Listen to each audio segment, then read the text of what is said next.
आणि त्या पद्धतीचं शिवाजी महाराजांचा पुतळा या ठिकाणी निर्माण करायची भूमिका जी होती ती ते टाइमपास करणारे सरकार आहे. एक दुसरा महत्वाचा मुद्दा आहे की आपलेच आमदार हे विधानसभेतली जी लॉबी आहे त्या ठिकाणी कुठलाही नियम पाळत नाहीये. अनेक जण आपले स्वीय सहाय्यक असो किंवा कार्यकर्ता असो आतमध्ये नेत आहेत आणि त्यावरच इथली जी सुरक्षा पोलीस आहेत त्यांनी एक अहवाल विधानसभा अध्यक्षांना दिलेला आहे. कसं पाहता आमदारांनी खरंच अशा पद्धतीने उल्लंघन करणं, कारण त्यांच्या सुरक्षेसाठी ज्या सगळ्या गोष्टी करण्यात आलेल्या असताना नियमांचं उल्लंघन होतं. बरोबर, येईपर्यंत ठीक आहे, टीव्हीला कागदपत्र मागवायला ठीक आहे, लॉबीमध्ये कार्यकर्ते नेणं हे बरोबर नाही. आणि जर सुरक्षा यंत्रणा आपली विधानमंडळाची आहे त्यांनी जो अहवाल दिला असेल त्याच्यामध्ये चुकीचं काही नाही. म्हटलं की 72 अधिकारी त्यामध्ये आहेत, दुसरीकडे काही अधिकारी हे व्यवस्थित काम करतायत आणि ते दिसलेलं आहे की मेगा इंजिनिअरिंगचा तहसीलदार, जिल्हाधिकारी, विभागीय आयुक्तांनी सगळ्यांनी दंड ठोठावला. जवळपास आता 92 कोटींपर्यंतचा दंड होता आणि तो 99% कमी केला आणि फक्त 1% दंड त्यांना लावलेला आहे महसूल मंत्री. मी 72च अधिकारी सांगितलेले आहे, मी काही राज्यातले संपूर्ण अधिकारी नाही सांगितलेले आणि त्यामध्ये वाटलेले राज्यामध्ये काही चांगले अधिकारी आहेतच, त्याला काही किंमत नाही.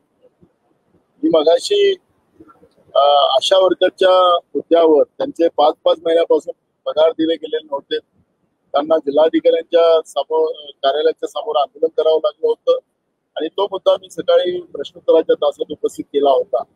हे सुदूरचं सरकार जे महाराष्ट्रात आहे त्या सरकारला निवडणुकीपुरतच लाडक्या बहिणी आवडत होत्या, पण आता लाडक्या बहिणीला त्रास द्यायचं काम सुरू झालेलं आहे. अशा पद्धतीचं वक्तव्य मी केलं. तुम्हाला जे मेगा इंजिनिअरिंग सारखा बाहेरच्या राज्यातला एक जावाई या सरकारने शोधून आणलेला आहे आणि मी म्हणत नाही, मान्य सुप्रीम कोर्टाने त्याच्यावरची ताशेरे ओढलेली आहे आणि म्हणून त्याला त्याच्यावर या गोंड खनिजाच्या बाबतचा दंडात्मक कारवाई मराठवाड्यातील एका तालुक्यामध्ये केला गेलेला होता. त्याच्यामध्ये त्याचे 99% त्याच्यावर जे कारवाई झाली होती त्याला ते पैसे कोट्यावधी रुपये माफ करण्यात आलेले होते. फक्त 1% त्याच्यात हे करण्यात आला आणि त्याला ते सगळी गोंड संपत्ती त्याला देण्यात आली होती.